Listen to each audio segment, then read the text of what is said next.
tiga ranah objek tauhid. Ya, objek pembahasan tauhid ini ada tiga.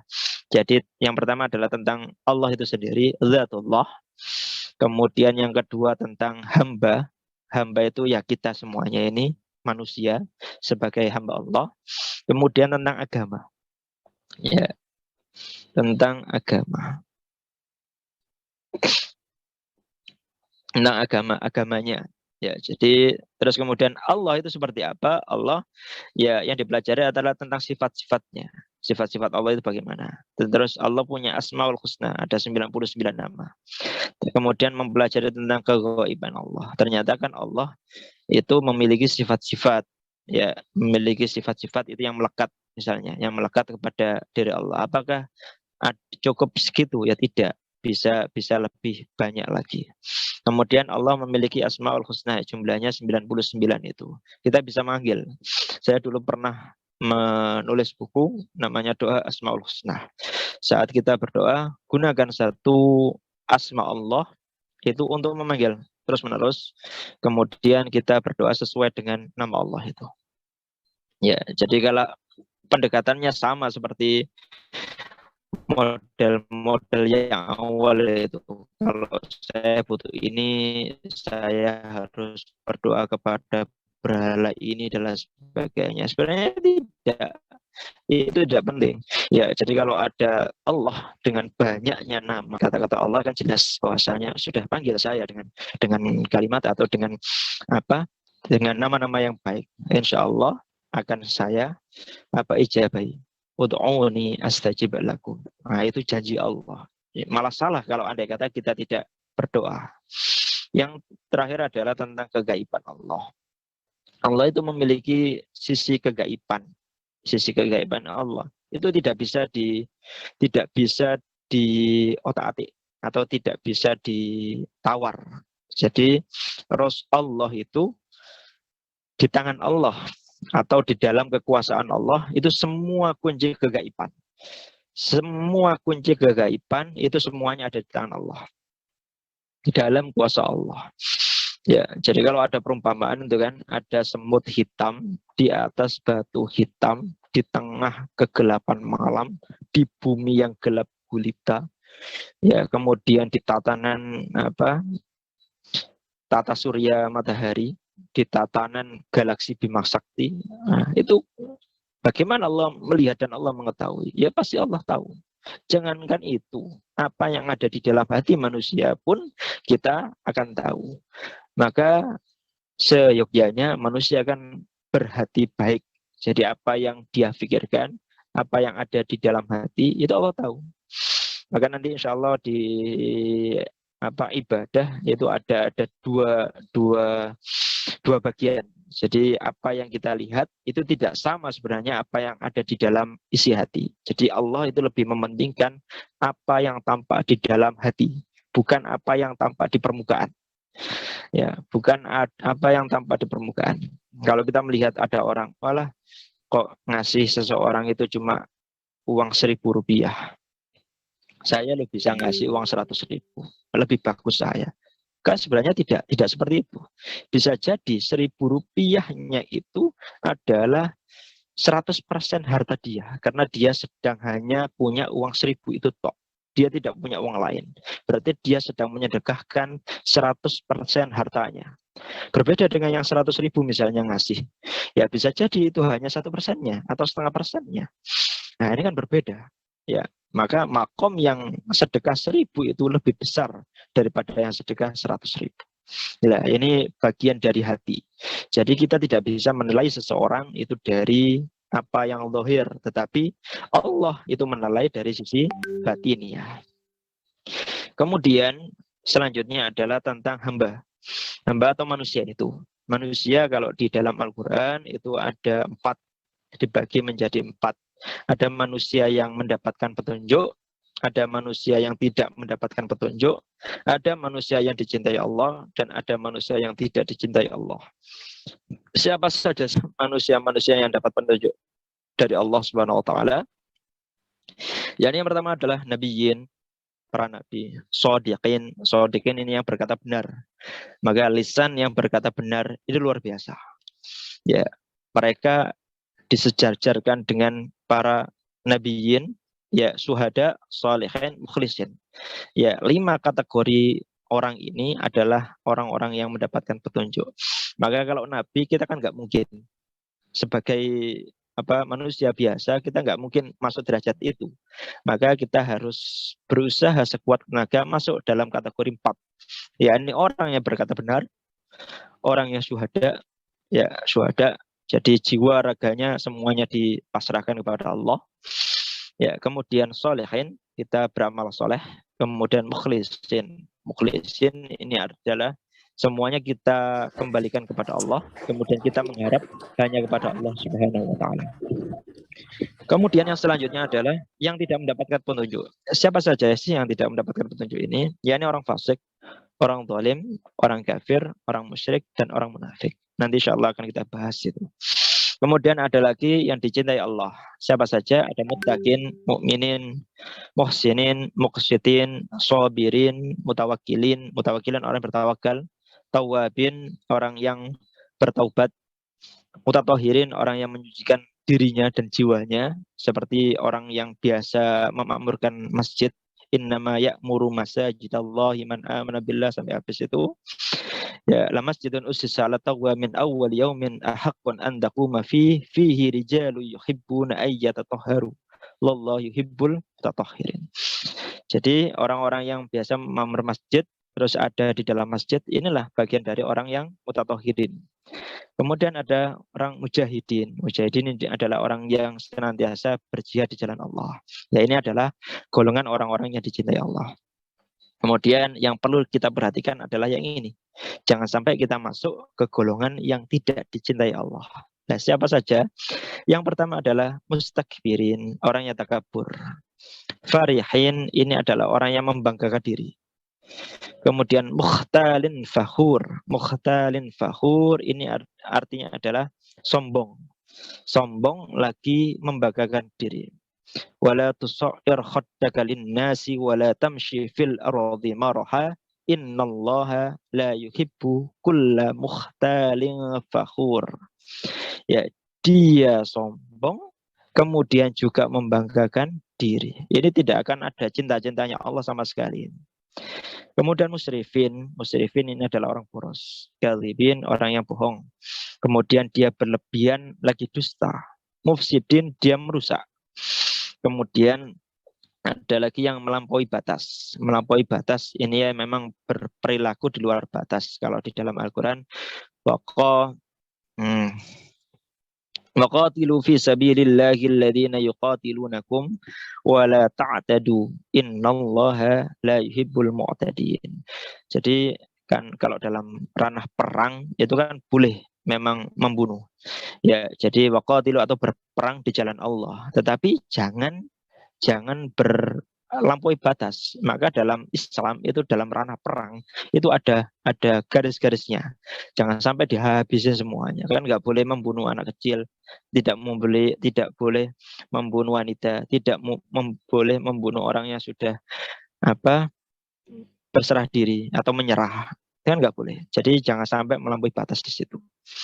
Kemudian khianat lagi ingkar, yakni orang-orang yang innallaha la yahdi man huwa kadzibun kafar. Jadi orang yang khianat lagi ingkar. Kemudian yang khianat lagi berbuat dosa. Kemudian yang ingkar lagi berdosa. Jadi yamhaqullahu riba wa yurbis shadaqat. Nah, ini yang perlu kita pahami. Di golongan ini itu dipermisalkan adalah orang-orang yang berbuat riba. Yamhaqullahu riba wa yurbis shadaqat. Wallahu la yuhibbu kulla kaffarin asim. Kaffarin asim inilah yang dimaksud dengan ingkar lagi berdosa. Kafar ingkar, asim berdosa. Jadi orang yang berbuat riba, yang melakukan perkara riba, inilah masuk golongan orang-orang yang ingkar lagi berdosa. Maka mudah-mudahan kita semuanya tidak masuk golongan-golongan yang ini, tidak dicintai Allah, dan mudah-mudahan kita masuk ke dalam golongan orang yang mendapatkan petunjuk dan senantiasa dicintai Allah Subhanahu wa Ta'ala. Next that kita masuk ke selanjutnya. Ini adalah hamba menurut agama. Ini adalah pembahasan terakhir dari bab tentang tauhidullah. Jadi ada 8 golongan yang dinilai dari sisi agama. Sisi agama maksudnya apa? Jadi kalau seperti muslimin, orang muslim itu apa? Ya orang muslim adalah yang bersyahadat. Jadi kalau kita asyhadu an la ilaha illallah wa asyhadu anna muhammadar rasulullah, berarti sudah Islam. Meskipun nggak sholat, meskipun nggak ini, ya itu urusan belakang. Jadi syarat mutlak ya seorang muslim adalah syahadat. Ya, syarat mutlak adalah seorang muslim adalah syahadat. Jadi mau dia berdosa besar kecil, andai kata dia senantiasa memperbarui syahadat, maka dia masih tetap golongan orang-orang muslimin. Ini level 1. Kemudian yang mukmin ini beriman. Lah ini yang di mukmin ini ada kalanya al-imanu yazidu wa yanqus. Iman ini kadang-kadang kan naik, kadang-kadang turun. Ya, maka di situ ada sifat-sifatnya. Ada sifat-sifat orang mukmin. Apa saja sih sifat-sifatnya itu? Yang pertama adalah orang itu yang amar ma'ruf nahi mungkar. Jadi dia berperilaku amar ma'ruf nahi mungkar. Itu orang mukmin. Kemudian bergetar hatinya saat seperti tadi qori membaca Al-Quran itu kalau hatinya bergetar berarti muncul rasa keimanannya. Kemudian dia selalu bersujud. Maksudnya apa? Dia benar-benar tunduk dan patuh kepada Allah Subhanahu wa taala. Dan yang selanjutnya adalah dia jihad harta maupun jiwanya. Jadi dia berjihad kepada Allah menggunakan alatnya adalah menggunakan harta maupun jiwa. Jadi kalau kita lihat ayat-ayat tentang jihad itu hanya 2 saja yang berbicara tentang jihad jiwa. Selanjutnya sekitar 7 ayat itu berbicara tentang jihad harta. Itu lebih awal. Nah, kalau orang yang memiliki harta banyak, ini adalah kesempatan besar untuk melakukan jihad sebenarnya. Kemudian ada ujian keimanan. Ujian keimanan itu terletak pada godaan keluarga, terutama orang tua. Ya, jadi siap-siap saja. Jadi kalau keimanannya naik turun, kemudian karena digoda keluarga, ya itu sebuah ujian. Ya tidak akan seorang mukmin itu tidak akan diuji, pasti akan diuji. Nah, jadi kalau orang beriman, ya pasti nantinya akan kekal di dalam surga Aden, surga Firdaus, dan surga Ma'wah. Dan semua pahalanya akan disempurnakan dan ditambah karunia-Nya. Kemudian dia diberi petunjuk dan diberikan kabar gembira. Kemudian mendapatkan kebahagiaan dan tempat kembali yang baik. Ya, ditanamkan kasih sayang, kemudian beruntung, kemudian dihapuskan dosanya, dilipat gandakan pahalanya, dan dia mendapatkan pahala yang tidak terputus. Dan inilah golongan orang-orang mukminin. Yang selanjutnya adalah golongan mutakin. Siapa mereka? Mereka adalah orang-orang yang bertakwa kepada Allah. Bertakwa itu apa? Bertakwa adalah mengerjakan semua yang diminta oleh Allah dan perintahkan. Dan yang kedua adalah tidak menjauhi seluruh larangannya. Jadi sebenarnya dalam beragama itu kan kita mudah. Apapun yang diperintahkan ya sudah kita kerjakan saja. Kita kerjakan saja, tidak yang lain-lain seperti itu. Jadi kemudian ada namanya amalan-amalan yang dapat meningkatkan takwa. Jadi ada salah satu syarat saat kita khutbah misalnya. Itu kan ada rukun khutbah. Salah satu rukunnya adalah wasiat takwa. Jadi andai kata seorang khotib tidak berwasiat takwa, berarti gugur khutbahnya. Nah, maka ketakwaan ini itu melekat kepada manusia-manusia. Nah, kita bisa menaikkan derajat ketakwaan kita itu dengan apa? Yang pertama adalah berbuat kebaikan. Yang kedua adalah berpuasa. Yang ketiga lagi-lagi jihad harta dan jiwa. Kemudian memakan makanan yang halal dan baik. Ya, libas pakaian yang terbaik. Kemudian dia memelihara silaturahim. Kemudian dia memakmurkan masjid. berinfak dalam keadaan lapang maupun sempit, juga kemudian memaafkan dan menahan amarah. Nah, ini adalah proses bagaimana manusia jika ingin amalannya naik, jika ingin takwanya naik, ya maka seperti itu. Nah, balasannya bukan hanya di akhirat nanti, tidak. Seperti yang saya sampaikan awal tadi, apa yang kita lakukan akan dibalas juga di dunia. Apa itu? Orang-orang yang bertakwa, dia akan diberikan jalan keluar. Kemudian dia akan diberikan rezeki yang tidak disangka-sangka. Ya, kemudian dia mendapatkan berkah dari langit dan bumi, dari atas maupun bawah. Kemudian dia juga tidak mudah khawatir dan juga bersedih hati. Dia mendapatkan petunjuk, pembeda antara hak dan batil. Jadi andai kata dia mau melamar pekerjaan, misalnya, apakah pekerjaan ini baik atau tidak? Ketika dia bertakwa, kuat takwanya, dia akan ada petunjuk di dalam hatinya. Oh enggak bisa diambil ini. Yang ambil ini saja. Itu akan mudah. Apalagi yang ketemu jodoh dan lain sebagainya, itu akan mudah. Cukup saja kita tingkatkan ketakwaan, nanti Allah akan memberikan petunjuk yang baik. Kemudian mendapatkan pahala, dihapuskan kesalahan dan dilipatkan pahalanya. Nah, ini adalah balasan-balasan bagi seorang yang bertakwa di dunia.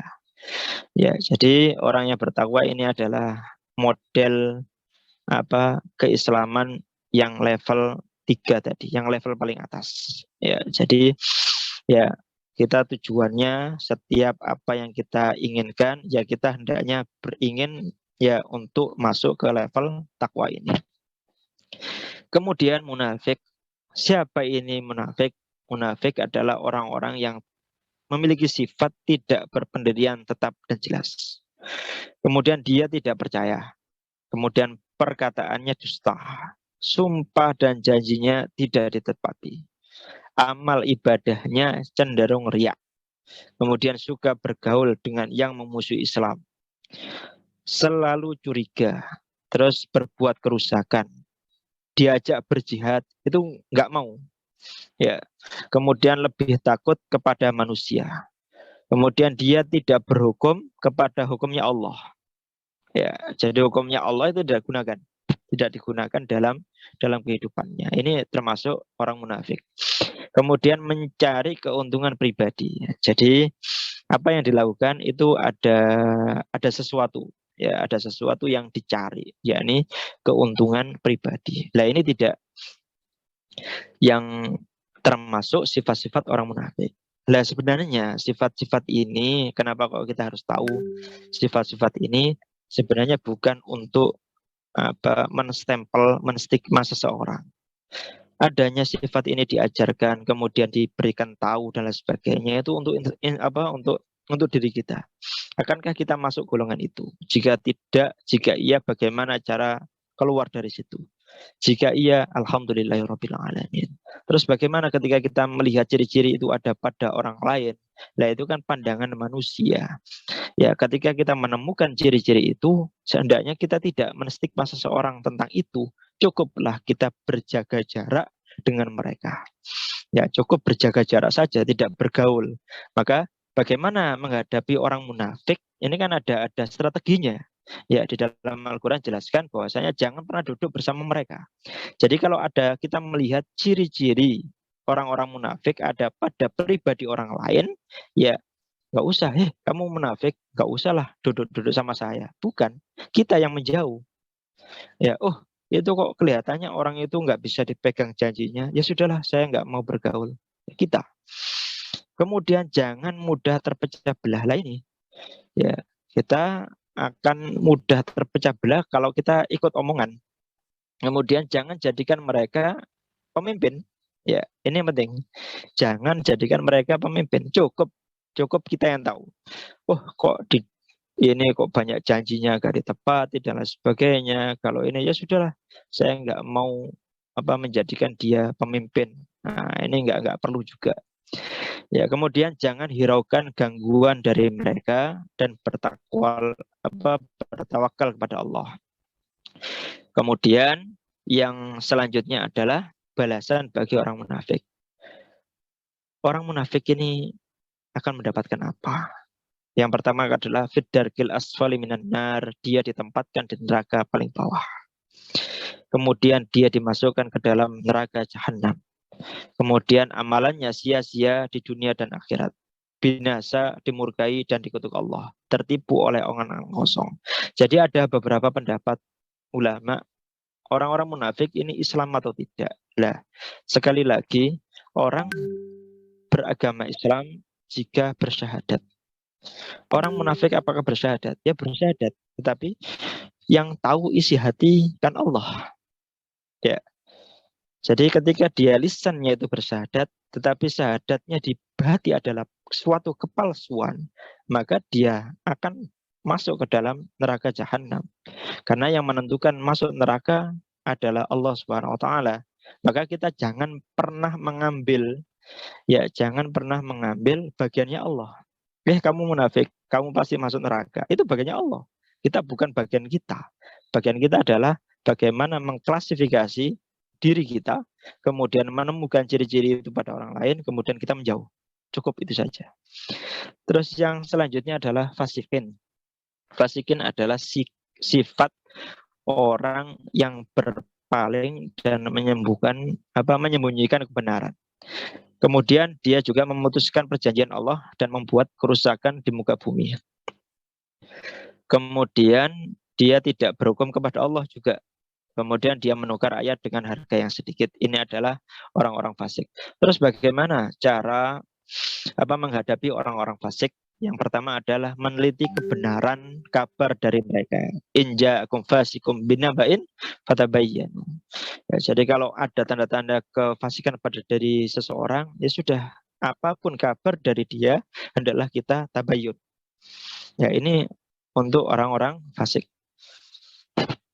Kemudian apa balasannya bagi orang-orang fasik? Dia akan mendapatkan azab dari langit. Bukan hanya namanya langit ya, pasti kan di dunia. Jadi balasannya adalah kontan di dunia.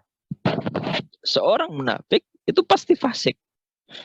Ya, lah seorang munafik pasti fasik. Lah ini yang kita semuanya itu tidak harus benar-benar berhati dua golongan ini. Jadi golongan yang paling kita hati-hati ya dua ini adalah orang munafik dan orang fasik. Yang keenam adalah murtadin. Murtadin ini adalah orang yang keluar dari Islam. Ya sudahlah saya keluar.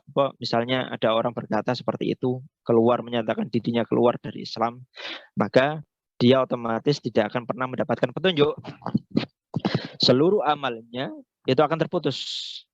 Dan dia akan mudah berbuat dosa dan panjang angan-angan. Mukanya hitam, muram, ya itu di akhirat nanti seperti itu. Ya. Kemudian sikapnya Allah bagi orang murtad itu seperti apa? Allah akan mengganti dengan kaum yang tidak murtad. Ya, jadi gak usah khawatir ketika banyak orang-orang murtad misalnya, gak usah khawatir karena nanti ya kekhawatiran kita sebenarnya kan saat menjaga. Loh, kenapa kok ada orang yang keluar dari Islam? Kita koreksi. Ya, berarti kan kita harus membentengi orang-orang yang muslim ini. Jangan sampai keluar dari Islam. Nah, ketika dia sudah keluar, ya ini kita tidak punya sikap apapun karena itu sudah jadi wewenangnya Allah. Allah akan mengganti kaum yang tidak murtad.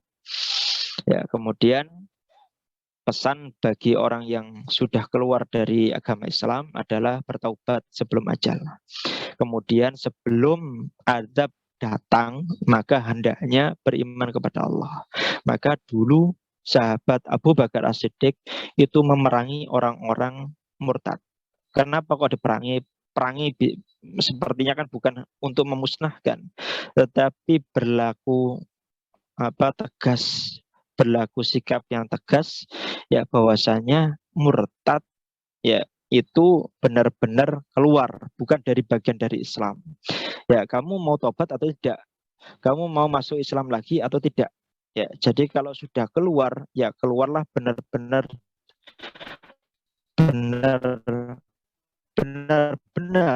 jangan sampai menjelek-jelekkan Islam.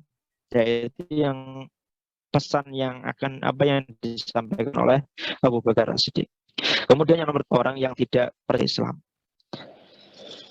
Ya, jadi pertama perilakunya itu dia suka ikut nenek moyang, kemudian suka berdusta, senang-senang lagi lalai, terus menghalangi manusia dari jalan Allah.